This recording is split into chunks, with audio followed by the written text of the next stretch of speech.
Tu es notre berger, Seigneur. Nous savons qu'en toi, nous te faisons confiance, Seigneur, en tout. Tu es notre berger, notre bon berger. C'est toi qui nous gardes et qui nous couvre, qui nous protège, qui nous conduit jour après jour. Alléluia. Alléluia. Alléluia. Abrite-moi et couvre-moi. Abrite-moi, Rocher, ma forteresse, tu es. et couvre-moi. Couvre-moi, conduis-moi. Abrite-moi, Par ta main rassurante, Seigneur, tu me et conduis. couvre-moi. Oui, Seigneur, tu me fais gravir les Abrite-moi. collines avec toi. Seigneur, Et couvre-moi. couvre-moi, couvre-moi. Abrite-moi. Abrite-moi, abrite-moi Et chaque jour. couvre-moi de ta gloire. Oh Seigneur, Jésus, couvre-moi, abrite-moi. couvre-moi, Abrite-moi. couvre-moi. Abrite-moi sous tes ailes de gloire. Oh, Jésus, abrite-nous. Alléluia. Oui, couvre-nous, Seigneur. Alléluia. Couvre l'église de ta gloire. Oh, rends-la pure. Rends-la Abrite-moi sous tes pure. ailes. Couvre-moi Couvre-la, par ta oui. gloire. Oh, Couvre-moi par ta gloire. Abrite-moi sous tes ailes. Oh oui, Seigneur. Couvre-moi, couvre-moi par ta oh, gloire. alléluia. Puis couvre-moi, couvre-moi par ta gloire. Oh, Seigneur. Oh oui, mon roi, mon Seigneur. Oui, je ne craindrai rien car tu es avec moi. Tu es mon Dieu, mon Seigneur, mon Tu Rédempteur, es ma là. force. Justice et toi, Tu es là. tu es là. Oui, tu es là. Chaque moment de nos souffles, Seigneur, oui, tu es là. tu es là. Chaque Et instant. parce que tu es là, je ne craindrai rien, Seigneur. Non, non, non, non, non, non. Car tu me diriges, Seigneur. Oui, tu es là. Seigneur. De qui aurais-je Tu peur? es De qui là. Tu aurais-je es crainte? là. Car Oh. si tu es avec moi, Seigneur, que peut me faire un homme si tu es avec moi? Oui, Seigneur, tu es avec moi. Oh oui. Je ne craindrai rien, Rien. Non, non, non. car tu es mon berger qui me conduit jour après jour. Je viens dans tes parvis pour t'adorer, mon Dieu, mon roi. Alléluia. Alléluia. Tu Oh, es là. Jésus, Je déclare Jésus, que tu es là.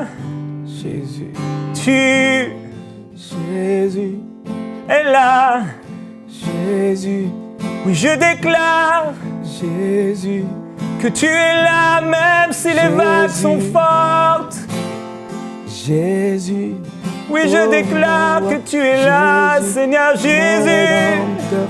Jésus, mon Tu me Sauveur. couvres Jésus, ma de ta forteresse. gloire, Jésus, de mon ta rocher. puissance. Jésus, de ta paix, Jésus.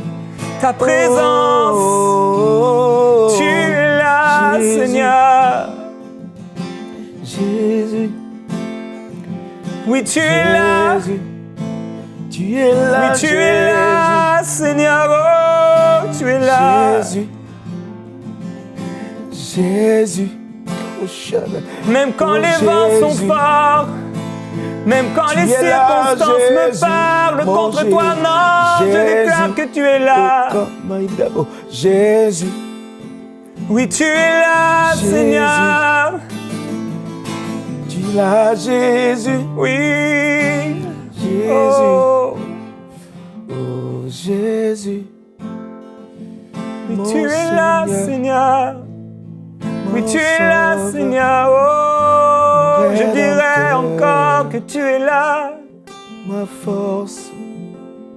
Même si l'ennemi fait du Oui, bruit Seigneur. autour de moi, je dirai j'ai la encore, même victoire. dans la barque, En toi, j'ai la victoire. sous la montagne, je dirai Seigneur. que tu es là. Alléluia. Même si l'accusateur vient, même si je me sens sale et impur, même si j'ai peur, et quand j'ai peur, oui, je dirai sans cesse que tu es là. Oh, oui, tu es là, Seigneur. Tu es là, tu es là, Oh, tu es là, tu es là, tu es là, tu es là, oh, tu es là, tu es là, oh, tu es là, oui, tu es là, oui, tu es là, tu es là, oh, tu es là. tu es là, Alors je suis tranquille, tranquille, je reste tranquille, tranquille, car tu es là, tu es oh, là, tu es là, tu es là, oui, tu es là, tu es là, oh, tu es là, tu es là, oh, tu es là, tu es là, oh, tu es là, tu es là, oh, tu es là, tu es là, oh, tu es là, tu es là, tu es là, tu es là. oh, tu es là. Oh Seigneur, gloire à toi Jésus. Merci Seigneur pour l'assurance. Oui, Il y a de Seigneur. la joie auprès de toi. Alléluia. Il y a de la joie dans ta présence et de la paix. Une grande confiance en toi. Une grande assurance que nous avons en toi. Toi qui n'es pas une eau qui déçoit, mais qui est une eau qui désaltère.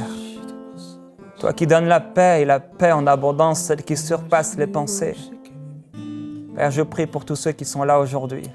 Oh Seigneur, touche Que ta paix vienne surpasser leur intelligence, leur raisonnement.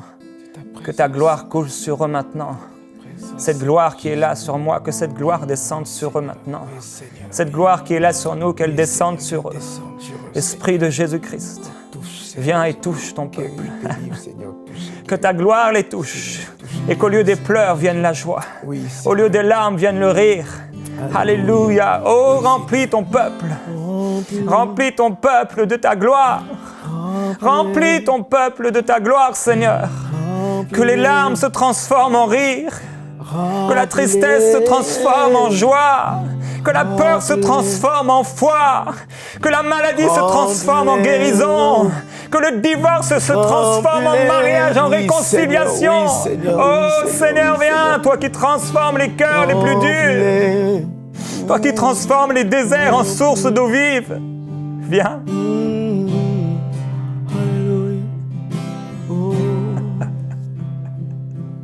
Tu es glorieux. Jésus. Alléluia. Seigneur. Tu es glorieux. Tu Tu es merveilleux. Cet instant, Seigneur, vaut mieux que 1000 jours, 1000 Tu es ans saint. ailleurs, Seigneur. Tu es pur. Nul n'est comme toi. Oh.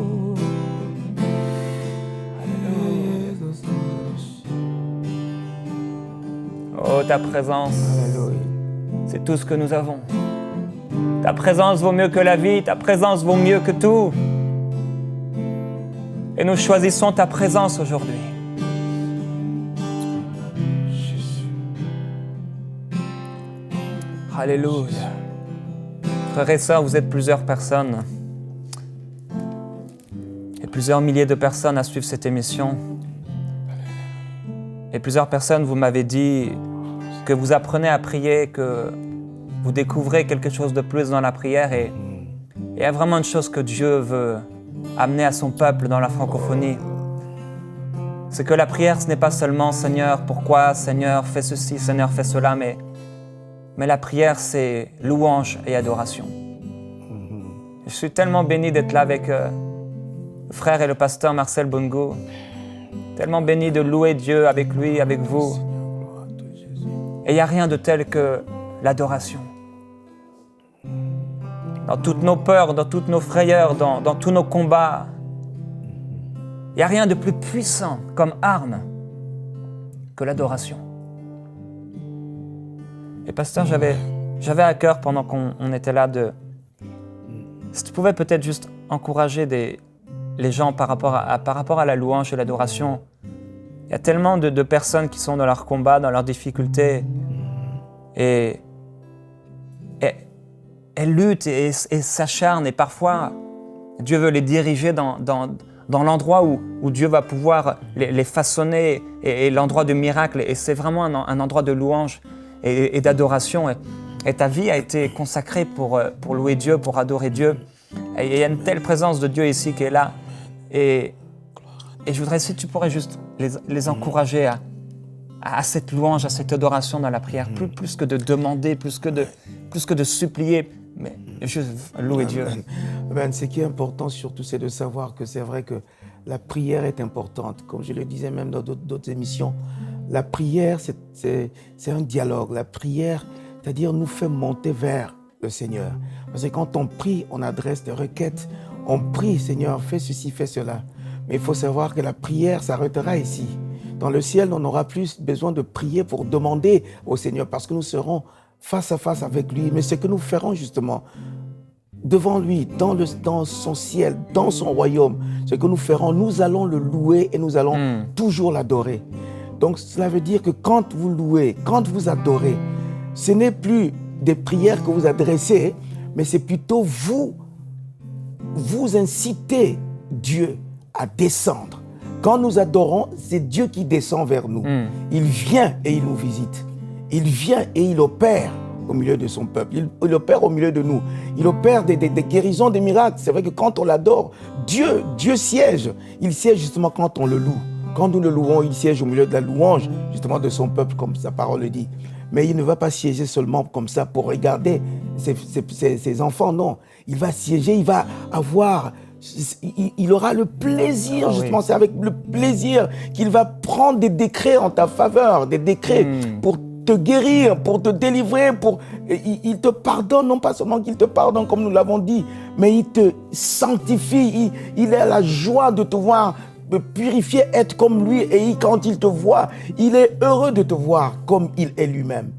C'est pour ça que l'adoration est importante, de savoir que quand tu adores, c'est Dieu qui descend, il descend par son esprit, il vient vers toi quand tu adores Dieu. Quand tu adores Dieu. Et cela, c'est pour vous dire que même la prière, que votre prière soit une adoration pour votre Dieu. Parce que l'adoration, ce n'est pas une question seulement... Évidemment, tu peux chanter de telle sorte que ton chant soit un moyen pour exprimer ton adoration. Et quand tu joues d'un instrument, que la musique que tu joues soit un moyen pour faire monter ton adoration vers l'Éternel, et il descend vers toi pour apporter le réconfort que tu as besoin, pour apporter des solutions dans ta vie, pour apporter la guérison, pour apporter le mariage, pour apporter toutes ces choses dont tu as besoin, pour apporter le travail, pour apporter... Il y a des choses ici sur la terre que nous avons besoin. Et ce qui est tout à fait normal. Parce que Dieu a créé la terre, non pas pour d'autres ou pour d'autres créatures, mais la terre a été faite pour toi et pour moi, pour nous les hommes. Dieu a fait la terre pour toi et moi. Donc sur la terre où nous sommes, il y a des besoins, des choses, et Dieu les connaît, Dieu sait. C'est pour cela qu'il est important que nous puissions l'adorer. C'est pour ça qu'il dit dans sa parole que tout ce qui respire, si le matin quand tu te lèves, la première des choses que tu as à faire, c'est de lever ton Seigneur et ton Dieu. Parce que tu sais qu'il te donne le souffle de vie ici sur la terre, là où tu es. C'est pour exercer, c'est pour faire, c'est pourquoi il t'a choisi, il a fait de telle sorte que tu sois vivant aujourd'hui. C'est pour que tu l'adores. Parce que si tu existes, c'est pour l'adorer. Si nous existons, pour l'adorer. Parce que l'adoration est un mode de vie. C'est la façon dont tu conçois ta relation avec celui qui t'a créé, ton créateur. David le dit. Il le dit souvent. Il dit, j'ai soif de toi. Mon âme a soif de toi. Avoir soif de Dieu, c'est avoir cet état d'esprit justement de l'adorer. J'ai soif de toi, mon Dieu. Je cours vers toi parce que je te désire. Avoir de l'amour pour lui. Avoir ce désir de dire, Seigneur, c'est de toi que j'ai soif. Vous savez, il y a une histoire justement que dans la Bible que j'aime beaucoup. C'est de voir l'histoire de Moïse. Quand Moïse, même après avoir vu toutes tous les miracles, les prodiges que Dieu a fait au travers de lui, mais il avait un désir, ce désir dit, je veux voir ta gloire, je veux te voir. Bien sûr, il a vu la gloire de Dieu, mais il voulait le voir, lui. Il voulait le voir, lui. Est-ce que tu as ce désir-là aujourd'hui? Ayons ce désir de dire, Seigneur, oui, même si tu me guéris, même, vous savez, vous pouvez être guéri aujourd'hui. Dieu peut faire des grandes choses, te donner le mariage, tout cela. Mais cela ne suffit pas. Cela ne suffit pas. Ce n'est pas cela qui fait de toi même un adorateur. Mais ce qui fait de toi un adorateur, c'est le désir que tu as dans ton cœur, dans ton esprit pour chercher à voir qui est-il ce Dieu-là qui t'a guéri. Qui est-il? Comment s'appelle-t-il? Quel est son nom? Son nom, c'est Jésus-Christ de Nazareth. Celui qui a payé le prix sur la croix. Alors c'est de lui que ton âme doit avoir soif de lui. Rien d'autre que lui. Avoir soif de lui. Oui, j'ai plus besoin de toi. Je le dis tous les jours dans ma vie, dis Seigneur, encore plus soif de toi. Je te désire encore, je veux te voir, je veux te toucher, je veux t'embrasser, je veux sentir que je suis là avec toi. Parce que qui aurait vu Dieu est resté en vie? Personne. Mais une fois que son regard se fixe sur toi, se pose sur toi, tu n'es plus la même personne. Alléluia. Mais et ce désir de le chercher, de vouloir sa présence, de vouloir vraiment qu'il soit là avec toi, qu'il te conduise jour après jour. Mais lui, il est avec toi de toute façon. Parce qu'il l'a dit, je serai avec vous tous les jours jusqu'à la fin des temps. Donc, il n'est pas loin de toi, loin de là. Mais il est là avec toi jour après jour. Donc cherche-le, invoque-le. Peut-être tu le cherches, je ne sais pas comment, mais la parole est claire. Lui-même, il le dit, si tu m'invoques de toute ta force, de toute ta pensée, je me révélerai à toi. Et c'est ce que les autres ont fait, c'est ce que nous avons fait. Nous avons invoqué, j'ai invoqué, l'Éternel s'est révélé. Et aujourd'hui, si je puis vous parler là devant cette caméra, c'est pour vous dire qu'il s'est passé quelque chose dans ma vie, quelque chose à laquelle je n'oublierai jamais. Rien ne peut me ravir cela. Christ en moi, c'est l'espérance de ma vie. Christ en moi, l'espérance de vie. Donc croyez que ce que vous êtes n'est pas le fruit d'un hasard. Dieu a quelque chose à faire avec vous. Mais soyez des adorateurs. Adorez-le. Adorez-le. Cherchez à le connaître. Il se révélera à vous. Amen. Aujourd'hui, nous voulons prier pour être délivrés de nous-mêmes. Et comment ça peut se passer, c'est dans l'adoration. Jean-Baptiste l'a dit, il faut que moi je diminue et que lui grandisse. Et l'apôtre Paul a été à un stade beaucoup plus grand, où il a dit, ce n'est même plus moi qui vis, mais c'est Christ qui vit en moi. Et comment on peut être délivré de nous-mêmes, c'est vraiment dans cette salle un peu spéciale, cette salle de l'adoration où finalement notre vie entière devient adoration. Comme l'a dit avec exactitude le pasteur, l'adoration n'est pas un chant, l'adoration s'exprime et peut s'exprimer par le chant. Mais l'adoration, c'est une vie livrée à Dieu. Une vie livrée à Dieu, une vie livrée au Seigneur. Et nous voulons prier pour cela, pour être délivrés de nous-mêmes. Et comment on peut le faire? C'est quand on s'abandonne, c'est quand on s'humilie, c'est quand on se laisse toucher par lui, c'est quand on lui donne tous les moindres recoins de notre vie et qu'on lui dit « Mais Seigneur, prends tout !» Et au bout d'un moment, on est tellement conscient que notre vie est plus que le manger, plus que le boire, plus que ces choses-là, qu'on a une soif pour le Seigneur et on a soif de lui. Et la prière du pasteur, c'est ma prière aussi personnellement. C'est Seigneur, je veux voir ta gloire. Je veux voir ta gloire. Et plusieurs personnes d'entre vous, ce qu'il a dit tout à l'heure, ça doit vraiment vous parler. Dès le matin, lorsque vous vous réveillez, commencez à le louer. Dès le matin, il y a plusieurs personnes d'entre vous, Dieu veut vous apprendre à prier à travers cette émission, par le Saint-Esprit. Non pas par moi, ni par un pasteur, mais par le Saint-Esprit. Et une chose que le Saint-Esprit veut faire, c'est vous remplir dès que vous vous réveillez. David a dit, dès le matin, je me rassasierai de son image. Comment ça peut se passer? C'est que dès le matin, au moment où nous ouvrons les yeux, nous avons tellement soif de Dieu qui vient remplir nos bouches par le Saint-Esprit. Déjà, nous commençons à le louer, à l'adorer. Plusieurs personnes d'entre vous avez vraiment, vraiment besoin d'entrer dans une vie d'adoration, une vie de louange, où chaque jour, vous commencez à louer Dieu. Et certaines personnes disent, oh, mais je ne sais pas quoi dire. Commencez simplement à le louer pour ce que vous avez. Merci Seigneur, parce que grâce à toi je vis. Merci Seigneur pour ma table devant moi. Merci parce que je peux m'asseoir. Merci parce que j'ai une maison. Et vous commencez simplement à le louer avec des choses très naturelles. Et le Saint-Esprit va commencer à dire, oh là, il y a une place. Là, il y a un adorateur. Et à ce moment-là, il vous remplit. Amen. Et vous arrivez à des dimensions d'adoration. Où vous êtes complètement perdu dans l'adoration. Amen. Et c'est glorieux. Gloire à Dieu. Mais c'est vrai que ce qui est important, c'est surtout de savoir que même quand l'apôtre Paul dit que ce n'est plus moi qui vis, c'est Christ qui vit en moi. Cela veut dire qu'il se rend bien compte que ce qu'il était lui, le moi, être délivré de soi-même, c'est ça.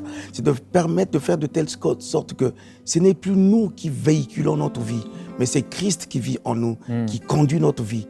C'est pour cela, même le fait de se lever le matin, de commencer à adorer, de louer Dieu, on voit bien qu'il y a une place justement que Christ a pris, justement. Cette place que Christ a pris dans votre vie devient cette adoration. C'est-à-dire que vous le louez non pas par envie. Oui, aujourd'hui, je le disais même pour la prière, c'est pareil. Parce qu'il y en a beaucoup qui disent que ouais, je vais prier quand j'ai envie. Non, ce n'est pas une question d'envie de prier ou bien de louer, d'adorer. Nous devons, c'est un devoir que le Seigneur nous dit de le louer, de l'adorer. C'est un devoir de le prier. Et il le dit, comme il dit justement, prier sans cesse. Donc, ce n'est pas une question d'envie ou d'avoir envie ou pas, non. C'est une discipline de l'esprit qui nous conduit justement à être dans cette dimension, dans cette attitude de pouvoir adorer, de louer, de prier. Toutes ces choses-là sont faites pour notre bien, afin que Dieu soit glorifié. Amen. Tout ce que nous faisons, c'est pour qu'il soit glorifié. C'est comme ici justement dans le livre d'Ésaïe, la parole de Dieu dit, Ésaïe chapitre 55, verset 8, quand il dit « Car mes pensées ne sont pas vos pensées. » Mes pensées ne sont pas vos pensées. Cela veut dire que, vous voyez que Dieu est au-dessus de toutes choses. Donc, quand nos pensées sont des pensées qui vont satisfaire seulement les désirs de la chair, des choses auxquelles, même quand tu te lèves le matin, plusieurs fois, même moi-même dans ma vie chrétienne, ça m'est arrivé quelquefois où je me lève le matin, tout de suite, même avec mon épouse dans la maison, par exemple, si on se lève et commence à dire, il y a ceci qui ne va pas, il y a des factures, oui. Et tu dis non, ce qu'il y a à faire, c'est plutôt de louer le Seigneur déjà pour nous donner la vie, le souffle de vie. Et ça, c'est important. Donc, nos pensées ne sont pas les pensées de l'Éternel, comme dit dans le livre d'Ésaïe. Et vos voix ne sont pas mes voix, dit l'Éternel. Autant les cieux sont élevés au-dessus de la terre, autant mes voix sont élevées au-dessus de vos voix et mes pensées au-dessus de vos pensées. Et dans le livre de Jérémie, encore chapitre 17, verset 9, il dit ceci. Le cœur est tortueux. Le cœur de l'homme, il parle du cœur de l'homme, est tortueux. Par-dessus tout, il est méchant. Qui peut le connaître? Qui peut connaître le cœur de l'homme si ce n'est Dieu lui-même? Et il dit, moi, l'Éternel, j'éprouve le cœur. Je sonde les reins pour rendre à chacun selon ses voies, selon le fruit de ses œuvres.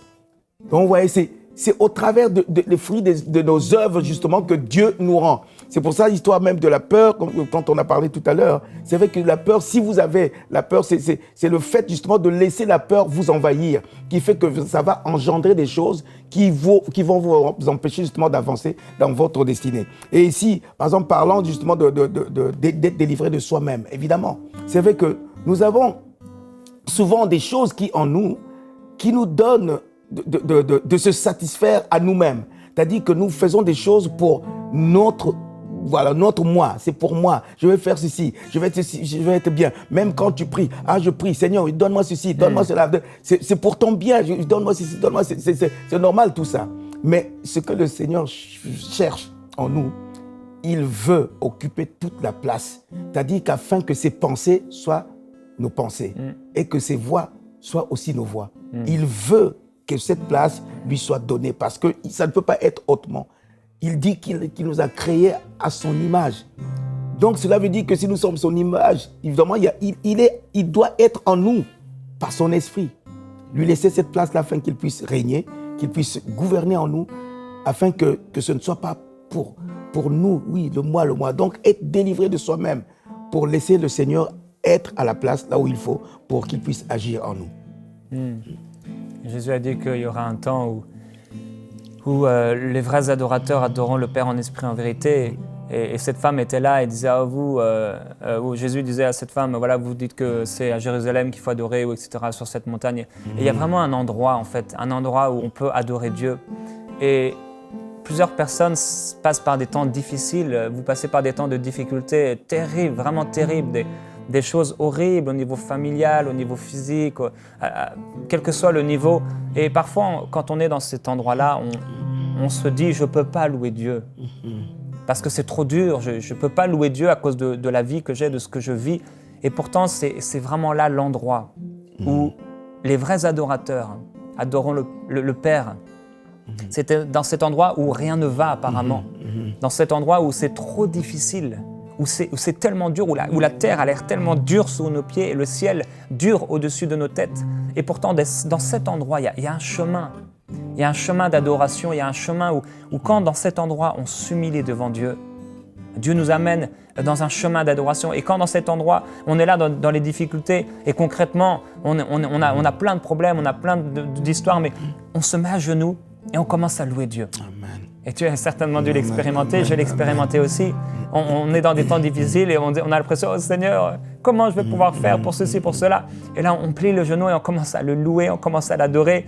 Et là, il nous amène. C'est comme si on était tout à coup transporté dans un endroit nouveau, un endroit de gloire. Là, on est là, il nous a couverts. Et là, on fait, wow, c'est glorieux, c'est puissant. Et on ressort de la prière, on est complètement fortifié. Pourquoi? Parce qu'on a loué Dieu, on l'a adoré. Si on peut juste terminer en chantant ce chant « Abrite-moi », c'est possible? C'est possible, oui. Alléluia. Amen. Alléluia. On vous encourage à le chanter avec nous. Alléluia. Gloire à Dieu.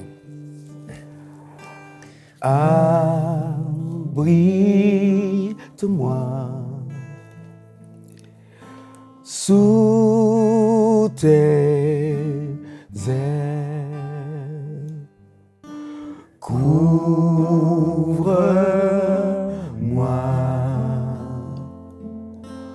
par ta main puissante, même si les océans se déchaînent, je les traverserai avec toi. Père, tu domines les tempêtes. Je suis tranquille car tu es là.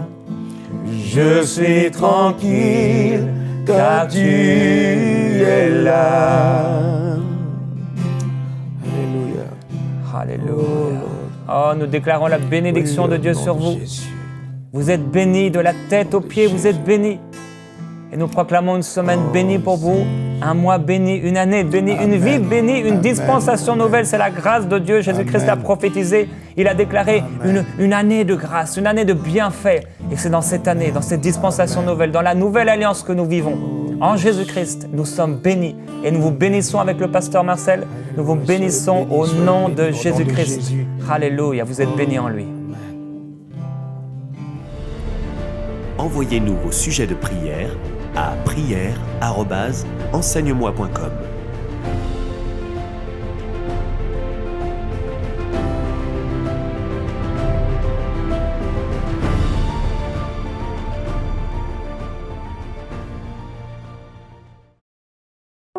Cette émission est rendue possible grâce au précieux soutien des partenaires d'Enseigne-moi Canal International.